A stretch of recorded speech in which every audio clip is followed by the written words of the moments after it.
Hello mga gar, magandang gabi. So ito na naman tayo sa ating bagong video.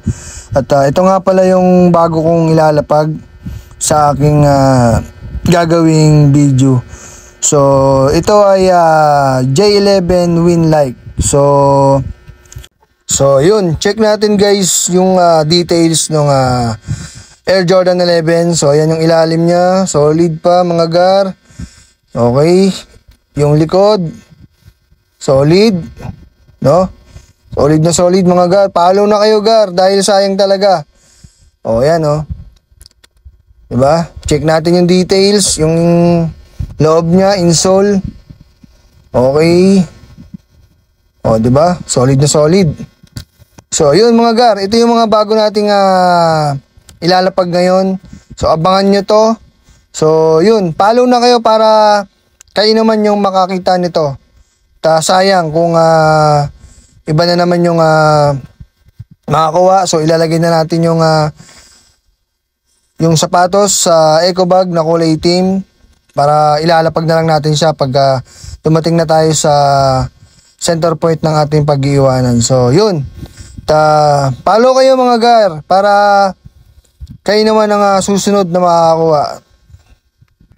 So yun, nandito na nga tayo sa highway ngayon at babiyahin na tayo mga gar. Ito na at gabi dahil sobrang sarap ng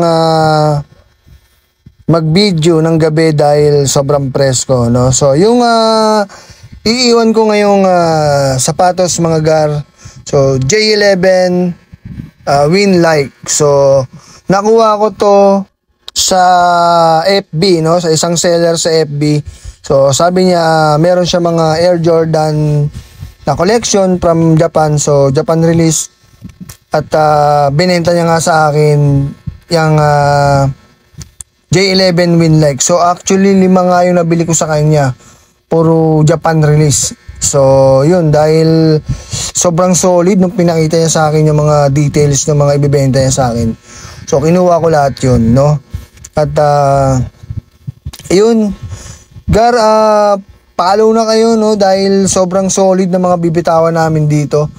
At hindi kayo lugi talaga pagka kayo mismo nakakuha ng isa sa mga iniwan naming mga sapatos sa labas. At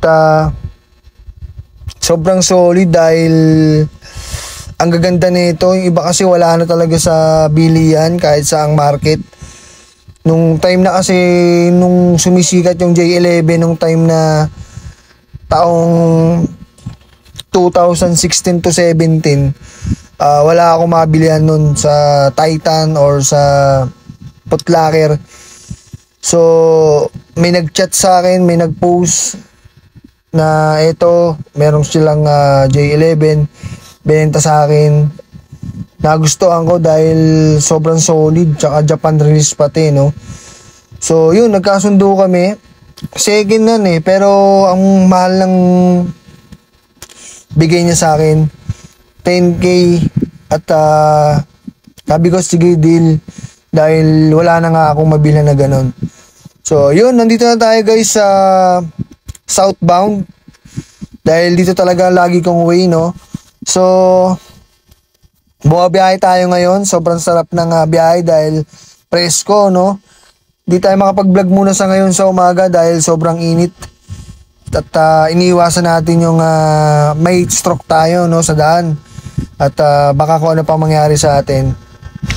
So sa ngayon guys, puro sa kalsada lang tayo ngayon dahil delikado nga kung maghahanap pa tayo ng mga liblib na place.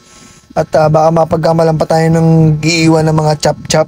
So napakadelikado nun. So kaya sa highway tayo gumagawa at naghahanap ng center point na paglalapagan para hindi naman tayo masyadong mahalata na ganun nga yung ginagawa nating social experiment, no? So ang mag-iwan na or mag-iwan ng mga abandoned shoes. So kung sa kalsada lang kasi, pwede natin kasing gawin na kunyari nasiraan ka lang or nagpapahinga ka lang para hindi na masyadong magduda yung mga tao kung may mga tao makakita sa'yo. Hindi gaya ng ibang maghanap ka pa ng place na liblib para may gawin lang yun. So yun guys, medyo dito okay dito. May nakita tayo ritong place. Mukhang okay dito, no? Okay dito. Sige. Tabi tayo dito, tumabi tayo rito. So dating gawi. At kunyari nasiraan tayo, check natin yung motor para manin lang natin yung mga motorista na dadaanan tayo. So yun, eto na nga, kunyari nasiraan tayo dito at i-check muna natin yung sapatos, double check natin. Ayan, so yan guys, kita nyo naman yan. So yun, gigilid tayo dyan yan, kita nyo double check. Ayan, double check natin. So guys, dito kukuha pala tayo ng cash. So lagyan natin ng konting cash, kahit konti lang cash para, ayan, nasa 1K to guys, hindi ko nabibilangin to, mga, ayan, 1K pack. Ayan, nilagay ko na dyan. Ayan, nilagay ko na. So isang mabilisang iwanan lang to, isang mabilisang lapagan lang to guys. Hindi tayo rito magpapatumpik-tumpik pa dahil sinasamantala natin yung walang tao. Yan. So guys, nilapag ko na dyan sa may likod. Ayan. Ayan, double check. Ayan, iiwan ko na yan dyan Medyo madilim dyan. Ayan. So iniwan ko na dyan. Ayan. Naglakad na ako patras. So yun. Eto tayo ngayon. Ayan yung check nyo yan. Tandaan nyo yung way na yan Siguro naman alam nyo yan. Sa mga rider dyan, alam nyo to. So yun guys, hanggang dito na lang, no? So thank you. Sa susunod ulit.